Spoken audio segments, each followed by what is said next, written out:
Hi, welcome to this Physionic extract wherein I'll be showing you a bit of data on how creatine supplementation, specifically creatine monohydrate, the most popular form of creatine, may have an impact on cognitive ability in vegan and vegetarian adults.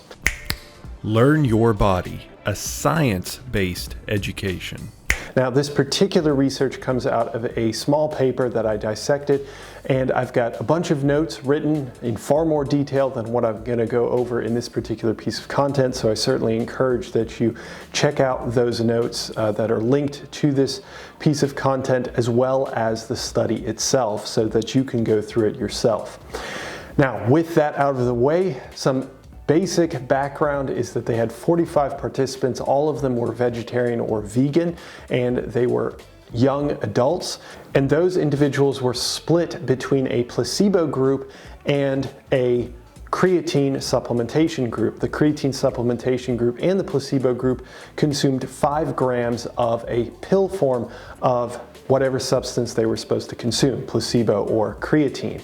And what they found is after 6 weeks of supplementation, then they had 6 weeks washout period, and then they switched so that both groups could be affected by the creatine if there was going to be any effect. And now their outcome measures were in 2 different tests. They were psychological tests, one of them for intelligence and another one for memory, short-term memory and working memory. And what they found is that with creatine supplementation in both tests, you saw improvements or higher scores with the 5-gram creatine supplementation for both groups. If both groups consumed creatine, you saw the same effect. So this is really interesting. I will admit, I don't know that much about these 2 particular cognitive tests, but assuming that they are long-standing, which they are, and assuming that they are relatively accurate, that this gives at least some indication that creatine supplementation may be beneficial for cognitive performance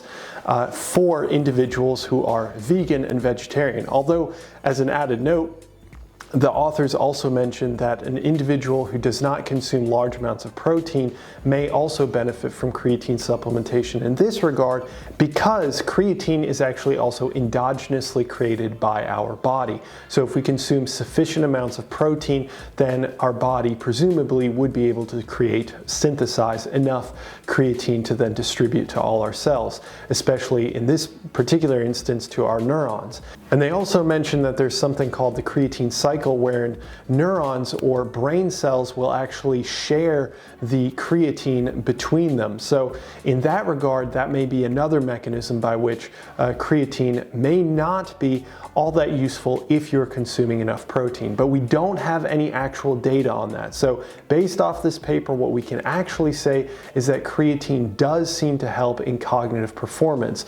And what they speculate is happening is because you have a more robust ability to create or to recycle ATP, adenosine triphosphate, that allows, when we have the depolarization of our neurons or the activation of our neurons, they're able to recuperate more quickly, and therefore we're able to perform better on cognitive exams. So really interesting research, really simple study, and of course I encourage that you check out all of my full in-depth notes with the methods, the experimental design, things of that nature, as well as more on each one of the data panels. Okay, with that said, I'll leave it here, and I wish you a wonderful day. Have a good one.